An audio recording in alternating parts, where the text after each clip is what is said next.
Hello, good morning, नमस्कार, सभी का स्वागत है स्पिरिचुअलिटी मैटर्स अध्यात्म की और मेरे इस चैनल पे।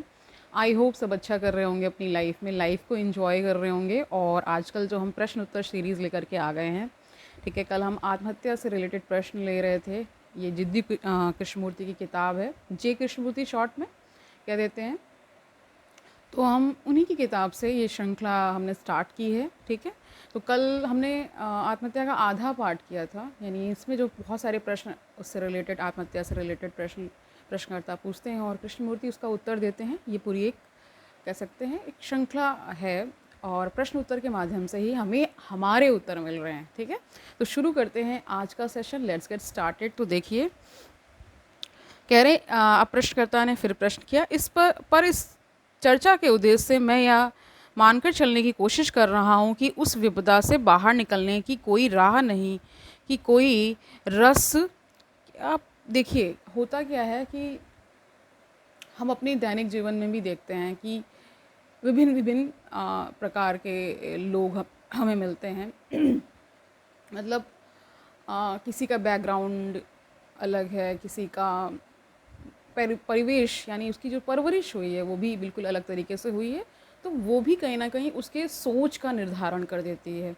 मान लीजिए कोई बहुत करीब एनवायरनमेंट में, मतलब बहुत फाइनेंशियली क्राइसिस में उसका जीवन बीता है, तो वो सारे लक्षण और वो सारे चीज़ों को लेते हुए भी हम देखते हैं कि उसके अंदर कुछ कसक रह जाती है। किसी पैसे की बात आएगी तो उसके अंदर कुछ अलग सा आपको उसके चेहरे पे दिखेगा। तो वैसे ही क्राइसिस भी अलग अलग तरह की होती हैं। जैसे मान लीजिए किसी के प्रियजन का चला जाना और उसके बाद उसको उस पूरी घटना को, उससे बाहर ना निकल पाना, अमुक व्यक्ति को, है ना,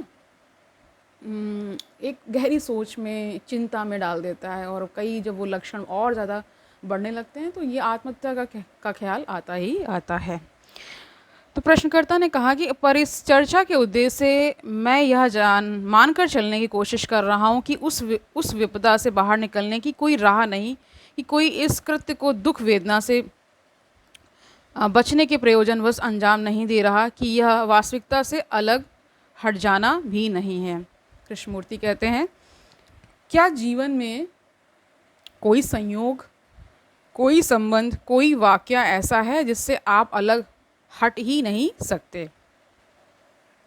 प्रश्नकर्ता ने जवाब दिया, बिल्कुल कई हैं।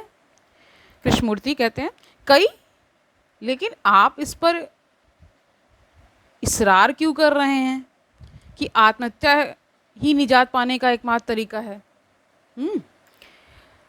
तो कृष्णमूर्ति ने ये कहा कि क्या आप ऐसा सोच रहे हैं कि क्या ये इससे बचने का, या इससे पूरी जो आपके साथ बीत रहा है, इससे बचने का क्या केवल आत्महत्या ही तरीका है? प्रश्नकर्ता कहते हैं, अगर किसी को कोई घातक रोग हो गया हो, उससे तो कोई पलायन, कोई छुटकारा हो नहीं सकता। कृष्णमूर्ति कहते हैं, अब जरा चौकस हों, चौकसी बरतें कि हम कह क्या रहे हैं। अगर मुझे कैंसर हो गया है और यह मुझे ख़त्म करने जा रहा है और डॉक्टर कहता है ऐसा है, मेरे दोस्त, आपको इसके साथ ही जीना है, तो मुझे अब करना क्या होगा? आत्महत्या करनी होगी? ये प्रश्न पूछ लिया अब प्रश्नकर्ता से ही कृष्णमूर्ति ने। प्रश्नकर्ता ने कहा, संभवतः, एक शब्द में जवाब दे दिया। कृष्णमूर्ति कहते हैं, ऐसा लगता है कि हम बस इसकी सिद्धांत चर्चा कर रहे हैं, यानी सिद्धांत ही, सिर्फ आइडिया और उसका जो आइडियल पार्ट है उसको ही डिस्कस कर रहे हैं, और हम कहीं से भी इसके पूरे जड़ पे नहीं जा रहे हैं, ये बोल रहे हैं।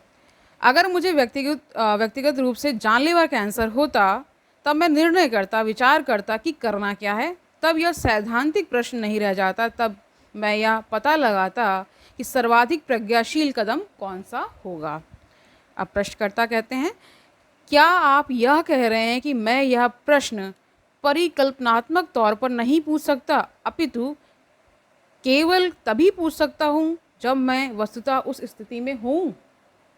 कृष्णमूर्ति कहते हैं, ठीक बात है, तब आप अपनी संस्कारबद्धता के अनुसार, अपनी प्रज्ञा के अनुसार जीने के अपने ढंग के मुताबिक कुछ करेंगे। अगर आपका जीने का ढंग टालने, बचने और पलायन करने का रहा है, जो कि एक असंतुलित मन का कार्य व्यापार है। यानी कह रहे हैं कि ये जो सोच है आत्महत्या की, ये भी क्या है, एक मतलब अनबैलेंस्ड माइंड, असंतुलित दिमाग की उपज है। तो कह रहे टालने, बचने और पलायन करने का कर रहा है, जो कि एक असंतुलित मन का कार्य व्यापार है। तब आप जाहिर तौर पर असंतुलित रवैया ही अपनाएंगे और वैसा ही आपका कृत्य भी होगा। लेकिन अगर आप वास्तविक प्रज्ञा का जीवन जीते आए हैं उस शब्द के कुल मायने में, तो जानलेवा कैंसर होने की स्थिति में वही प्रज्ञा काम करेगी। तब हो सकता है कि मैं इसे बर्दाश्त कर लूँ, हो सकता है तब मैं कहूँ कि जो थोड़े बहुत महीने या साल मेरे पास बचे हैं, मैं उन्हें जीऊँगा। देखिए, मेरे भी जीवन में बहुत सारे उतार चढ़ाव आए और हम सभी के जीवन में बहुत सारे उतार चढ़ाव आते हैं। हम में बहुत नकारात्मकता भी आ जाती है, कई कई दफ़ा ऐसा हो जाता है, लेकिन हम सब उससे बाहर भी निकलते हैं, है ना। हमें, लेकिन मुझे पर्सनली तौर पे अध्यात्म ने बहुत हेल्प की है। इसीलिए जब ऐसा कुछ हुआ तो मुझे ये लगा कि हमें एक ऐसा चैनल बनाना चाहिए जिसमें हम अध्यात्म से रिलेटेड चीज़ें, ग्रंथों का, है ना, अध्ययन करें, अच्छी अच्छी बातों को हम लोगों तक पहुंचाएं। एक सही, कहते हैं, एक सही और सार्थक हम चर्चा कर पाएँ और विभिन्न विषयों पर, है ना, जिसमें हम अपने जो नैतिक जीवन में हमें क्या करना चाहिए, अपने जो हमारे जो हम पूरा जो दिनचर्या एक दिन की जो पूरी होती है उसमें हमें क्या क्या करना चाहिए, कैसे अपने लिए समय निकालना चाहिए और कैसे हमें अपने लिए कुछ करना चाहिए। ठीक है, संसार और बाकी परिवार और इन सब के लिए तो हम बहुत कुछ कर ही रहे हैं, लेकिन हम अपने लिए क्या कर रहे हैं, ये चैनल बता रहा है आपको। अगर कोई आइडिया नहीं है तो आपको आइडियाज़ भी दे रहा है कि आपको कैसे पूरी दिन को प्लान करना है ना। मैं बीच बीच में बताती ही रहती हूँ कैसे क्या आपको करना है। तो आगे देखिए क्या कहते हैं, प्रश्नकर्ता ने क्या कहा। या हो सकता है कि आप वैसा ना कहें, कृष्णमूर्ति कहते हैं, या हो सकता है कि मैं वैसा ना कहूँ, लेकिन हम यह तो ना कहें कि आत्महत्या अनिवार्य है। प्रश्नकर्ता कहते हैं, वैसे मैंने कभी नहीं कहा, मैं यह पूछ रहा था कि क्या किन्हीं कठिन परिस्थितियों के अंतर्गत, जैसे कि जानलेवा कैंसर के चलते आत्महत्या, उस दशा के प्रति संभवतः एक प्रज्ञाशील अनुक्रिया हो सकती है। कृष्णमूर्ति कहते हैं, देखिए, कुछ असाधारण इसमें निहित है। जीवन आपके लिए प्रचुर खुशियां लाया, अनूठा सौंदर्य लाया, जीवन आपका बहुत बहुत हित साधता रहा और आपने इस सब को जिया। इसी तरह जब आपके हिस्से अप्रसन्नता आई तो आपने उसे भी जिया, जो कि प्रज्ञा का ही भाग है। अब आपका सामना इस जानलेवा कैंसर से होता है और आप कहने लगते हैं, मैं अब इसे और सहन नहीं कर पाऊंगा, मुझे जीवन को ख़त्म कर लेना होगा। आप क्यों इसके साथ आगे नहीं बढ़ते, जीते क्यों नहीं इसके साथ और आगे बढ़ते हुए इसके बारे में पता लगाने क्यों नहीं चलते। प्रश्नकर्ता कहते हैं, दूसरे शब्दों में, जब तक आप खुद उस स्थिति में नहीं हैं, इस प्रश्न का कोई उत्तर है ही नहीं। कृष्णमूर्ति कहते हैं, जाहिर ही है और इसलिए यह बहुत महत्वपूर्ण है। मैं महसूस करता हूँ कि हमें तथ्य का क्षण प्रतिक्षण जो है उसका सामना करना चाहिए, यह नहीं कि हम इसके विषय में सिद्धांत गढ़ने बैठ जाएं। यानी सिद्धांत गढ़ने से कुछ नहीं होगा, इसका सामना करने से होगा। अगर कोई बीमार है, निराशाजनक रूप से कैंसर से ग्रस्त है या बिल्कुल ही जराजीर्ण हो गया है, तो ऐसा क्या है जो करना सबसे ज़्यादा विवेक का, प्रज्ञा का परिचायक होगा, मेरे जैसे प्रेक्षक मात्र के लिए नहीं, अपितु उस डॉक्टर, उस पत्नी या उस बेटी के लिए। तो ये एक तरह से प्रश्न कर रहे हैं कि अगर प्रज्ञा होगी, विवेक होगा, तो आपके दिमाग में ये ख्याल नहीं आएगा। प्रश्नकर्ता कहते हैं, कोई सच में इसका उत्तर नहीं दे पाएगा, क्योंकि समस्या तो उस अन्य मनुष्य के समक्ष है। कृष्णमूर्ति, बिल्कुल यही बात है, यही मैं कह रहा हूँ प्रश्नकर्ता। बल्कि मुझे तो लगता है कि किसी को कोई अधिकार नहीं है कि वह किसी और मनुष्य के जीवन या मृत्यु के बारे में निर्णय ले। कृष्णमूर्ति कहते, पर हम ऐसा ही करते हैं।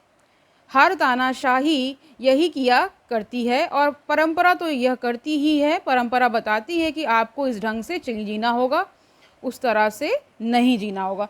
तो देखिए यहाँ पे एक तरह से एक बौद्धिक चर्चा हो रही है आत्महत्या पे। इसमें ऐसा नहीं है कि कुछ भी रैंडम बोल दिया गया, नहीं, इसमें एक एक स्टेप बाय स्टेप हम क्या कर रहे हैं, एक एक उसके तत्व को जानने की कोशिश कर रहे हैं कि उसमें देखिए विचार कैसे आते हैं, प्रज्ञा कैसे नष्ट होती। पहले ही बता दिया गया था कि प्रज्ञा विनष्ट हो जाती है तो ऐसे विचार आएंगे और फिर उस थ्रेशोल्ड तक आप पहुंच जाएंगे जहां आप ये कमिट कर लेंगे। लेकिन अगर उससे पहले अगर आपको कोई सचेत कर दे, बचा ले, उस स्थिति से उबार ले, तो आप नहीं करेंगे और दोबारा तो बिल्कुल नहीं करेंगे। ये बहुत सारे स्टडीज़ में पाया गया है, जिनको बचा लिया गया है ना, मान लीजिए उन्होंने कर भी लिया, उस प्रोसेस में भी उनको बचा लिया कैसे भी करके, वे दोबारा कभी कमिट नहीं करते, क्योंकि वो बहुत पीड़ादायक होती है। खुद की जान लेना अपने आप में बहुत पीड़ादायक है, असीम पीड़ा होती है। ठीक है, तो कृष्णमूर्ति कहते हैं हाँ, एक बिल्कुल अलग प्रश्न है। ठीक है, देखिए यहाँ पे क्या हो रहा है कि जब हम इस पूरी आत्महत्या के विषय में चर्चा कर रहे हैं, तो मन में ये भी ख्याल बार बार आ रहा है कि अभी भी हम जब चर्चा कर रहे हैं, कई कर रहे होंगे ना, कई कमिट कर रहे होंगे, तो इंडिया का भी काफ़ी कह सकते हैं कि बहुत जो रेशियो है, जो परसेंटेज है, वो काफ़ी हाई है सुसाइड के केसेस में। तो ये एक तरह से ये अवेयरनेस का भी, ये जो सेशन है, ये अवेयरनेस का भी काम करेगा। अगर आप अध्यात्म से जोड़ते हैं तो निश्चित आप ऐसे विचारों से बच जाएंगे। तो मैं बार बार इसलिए इसको जोर दे करके कह रही हूँ कि आप सेशंस को अटेंड करिए, क्योंकि ये प्रश्न उत्तर की जो श्रृंखला लाई गई है, ये आपके लिए ही, आपके जो दैनिक जीवन से जितने प्रश्न हो सकते हैं वो हम कवर करने की कोशिश कर रहे हैं यहाँ पे। तो प्रश्नकर्ता ने कहा, और यह भी एक परंपरा बनती जा रही है कि लोगों को उस सीमा से आगे भी जीवित रखा जाए जहाँ प्रकृति ने हार मान ली है। चिकित्सा कौशल के जरिए लोगों को जीवित रखा जाता है, हालांकि प्राकृतिक सीमा क्या है और यह परिभाषित करना मुश्किल होगा। पर जितना दीर्घ अवधि के लिए आजकल कई लोग उस जरिए से जीवित रहा करते हैं, वह अत्यंत अप्राकृतिक प्रतीत होता है और यह एक अलग प्रश्न हो जाएगा। तो कृष्णमूर्ति कहते हैं हाँ, बिल्कुल एक अलग प्रश्न है। असल प्रश्न यह है कि क्या प्रज्ञा आत्महत्या की अनुमति देगी? भले ही डॉक्टरों ने कह दिया हो कि रोग असाध्य है, कोई किसी और को यह नहीं बता सकता कि इस मामले में उसे क्या करना चाहिए। जिस मनुष्य को वह असाध्य रोग हुआ है, उसे ही अपनी प्रज्ञा के अनुसार कदम उठाना होगा, और वह किंचित भी प्रज्ञाशील है। तो ये पूछते भी चल रहे हैं कि क्या अगर ऐसा कोई कदम उठाएगा कोई व्यक्ति, अगर ऐसा कदम, तो क्या वो प्रज्ञाशील माना जाएगा? क्या प्रज्ञाशील है वो? जिसका अर्थ है उसने ऐसा जीवन जिया है जिसमें प्रेम, परवाह, संवेदनशीलता और सौम्यता है। तब ऐसा व्यक्ति जिस क्षण समस्या रूबरू हो, उसी प्रज्ञा के अनुसार कुछ करेगा जो विगत में सक्रिय रही है। प्रश्नकर्ता कहते हैं तब तो एक तरह से यह समस्त बातचीत ही निरर्थक हो जाती है, क्योंकि वैसा तो बहरहाल होता ही, क्योंकि लोग अतीत में जो कुछ हुआ है अनिवार्यता उसके अनुसार ही कार्य करने लगे हैं। या तो वे अपने भेजे में गोली मार लेंगे, या फिर बैठे ठाले वेदना सहन करेंगे मृत्यु आने तक, अथवा इन दोनों के बीच का कोई रवैया रहेगा। कृष्णमूर्ति कहते हैं नहीं, बातचीत निरर्थक नहीं रही। गौर से सुनिए, हमारे सामने कई सारी बातें उजागर हुई हैं। मुख्य रूप से यह कि सबसे अधिक महत्वपूर्ण है प्रज्ञा के साथ जीवन जीना। जीवन का वह ढंग जिसमें उच्चतम प्रज्ञा निहित है और मन और शरीर की असाधारण सतर्कता की मांग करता है, यानी सतर्क होकर हमें जीना है। ठीक है, और शरीर की सतर्कता को हमने जीने के अप्राकृतिक ढंगों या तरीकों के चलते नष्ट कर डाला है। हम इस मस्तिष्क को भी नष्ट करने में लगे हैं।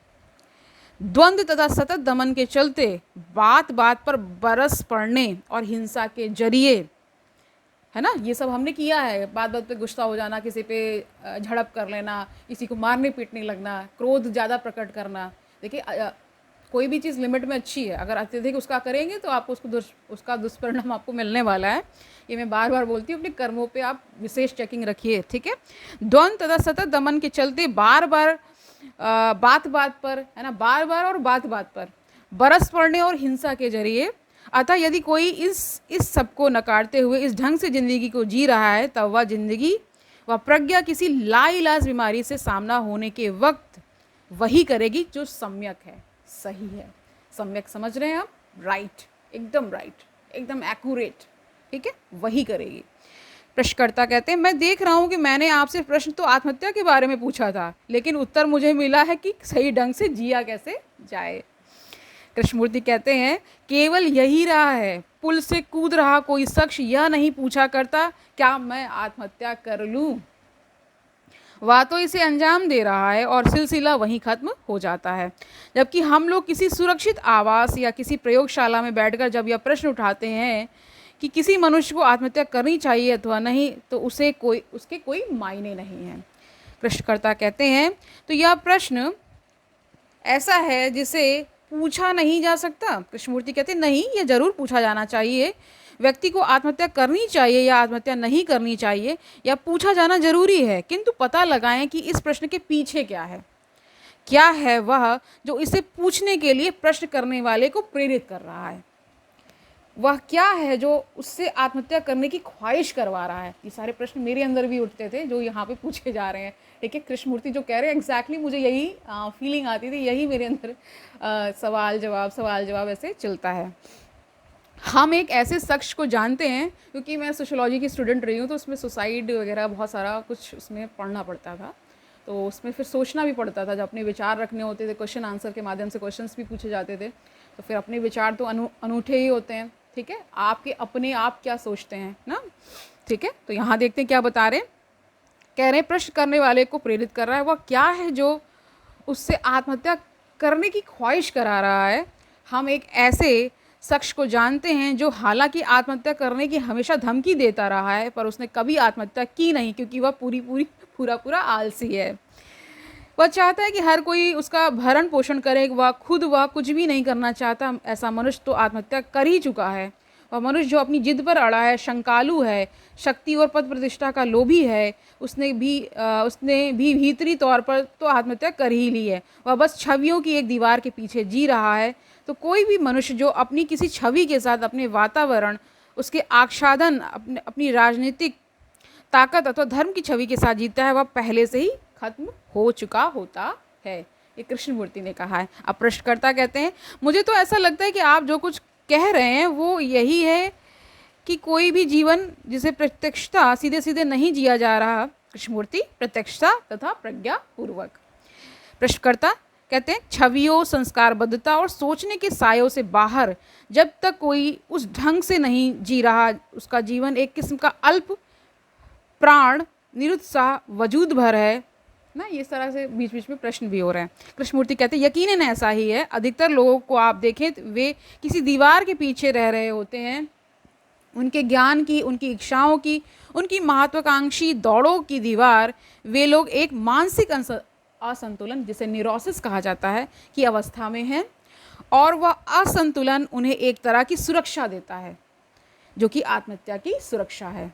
प्रश्नकर्ता, आत्महत्या की सुरक्षा ऐसे पूछ रहे हैं। कृष्णमूर्ति कहते हैं, एक गायक का उदाहरण लीजिए, उसके लिए उसकी आवाज़ ही सबसे बड़ी सुरक्षा है, और जब वह जाती रहती है तो वह आत्महत्या करने के लिए को तैयार हो जाता है।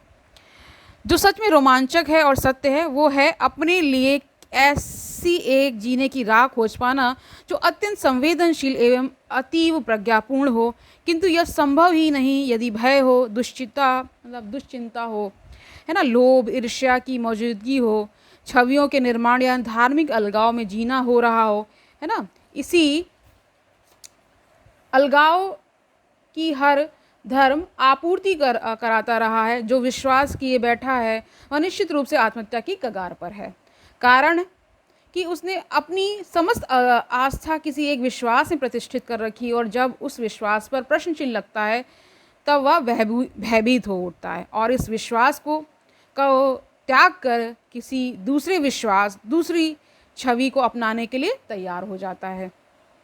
एक और धार्मिक आत्महत्या के लिए। तो क्या एक मनुष्य बिना किसी छवि के, बिना किसी ढांचे ढर्रे के, समय के किसी भी एहसास के बगैर जी सकता है? प्रश्न कर रहे हैं।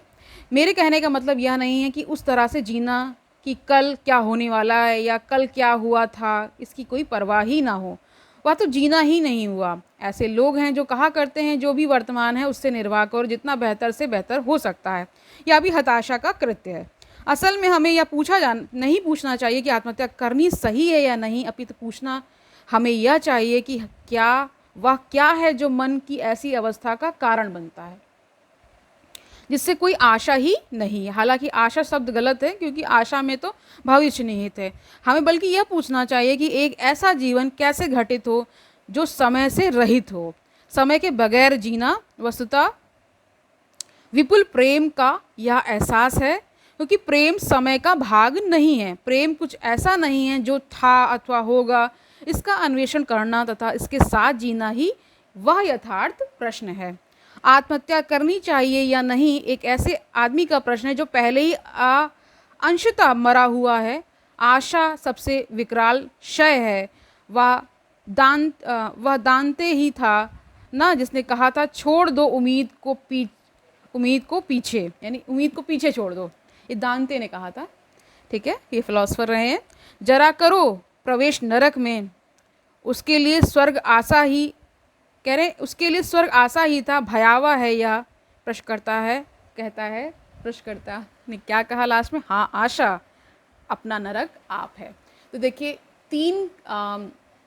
कह सकते 3 मेन प्रश्नों को हमने लिया था। एक तो हमने डर को जाना था, ठीक है, एक हमने ये आत्महत्या का जो रिलेटेड प्रश्न लिए, और जब हम इस पूरे अनुसंधान को कर रहे हैं, ये मतलब खोज कर रहे हैं एक तरह से, तो हम ये पा रहे हैं। और हमने पहला क्या लिया था? क्या ईश्वर है? तो इन तीनों का जो एंड मैंने देखा श्रृंखला का, इस पूरा जब हम प्रश्न उत्तर सीरीज कर रहे थे ना एक के बाद एक, तो इसका एंड हमेशा कृष्णमूर्ति ने प्रेम पर कर दिया है। यानी प्रेम को उन्होंने समय से परे बताया है, यानी वो समय में घटित नहीं होता, कोई उसका भूत या भविष्य नहीं होता है। ये जो सांसारिक वाला मत समझ लीजिएगा, प्रेम की अपनी एक अनूठी परिभाषा है ना। और जब हम फिलॉसफी में पढ़ते हैं उसका एक अलग अर्थ है, और जब हम स्पिरिचुअलिटी में इसको जानते हैं उसका एक अलग अर्थ है। तो तीनों का प्रश्न कहाँ आके उसका उत्तर हमें कहाँ मिलता है? प्रेम में मिलता है। जिस मनुष्य के जीवन में प्रेम घटित होगा, प्रेम उसके साथ चलता रहेगा, उसको कभी ऐसे प्रश्न या ऐसी उसकी स्थिति आ ही नहीं सकती। वो अपने आप ही कोप अप करके बाहर निकल आएगा। वो ऐसा कृत्य करेगा ही नहीं। जिसका जो प्रज्ञावान रहेगा ना, जिसका विवेक काम करता रहेगा, वो ऐसा नहीं करेगा। तो अपने आसपास देखिए, और अगर ऐसे कोई व्यक्ति आपको दिख रहे हैं जो ऐसी कुछ मानसिक स्थिति में हैं, तो उनसे बात करिए, उनको थोड़ा कंसोल करिए, उनको अच्छी अच्छी बातों का भान कराइए, उनको दिखाइए कि आपके जीवन में देखिए कितनी कितनी अच्छी चीज़ें हैं, आपके हाथ पैर सलामत हैं, आप अच्छे से सोच पा रहे हैं, आप खा पा रहे हैं, आपके ऊपर छत है। इस तरह के जब आप छोटी छोटी बातों को आप याद कराएंगे अमुक व्यक्ति को, तो वो निश्चित ही उस स्थिति से बाहर आ जाएगा। ठीक है, यही काउंसलिंग्स में होता है, यही सेशंस में कराया जाता है। ठीक है, तो आज के लिए हम इतना ही रखते हैं। कल हम एक नया टॉपिक लेकर के आ जाएंगे। आपके जीवन से ही प्रश्न हम उठा रहे हैं, उनका उत्तर दे रहे हैं, कृष्णमूर्ति माध्यम बन रहे हैं, और हम सब इसको जान रहे हैं। तो तब तक क्या करना है? आनंद से रहना है, सुखपूर्वक अपना जीवन व्यतीत करना है, दूसरों को सुखी करना है। और ये भी याद रखना है कि दर्शन, और इससे ये दर्शन का ही पार्ट है। ठीक है, इसको दर्शन से अलग मत समझिए, ये फिलॉसफी का ही पार्ट है। और फिलॉसफी और स्पिरिचुअलिटी कहीं ना कहीं मिलती है, एक जगह जाके मर्ज भी होती है।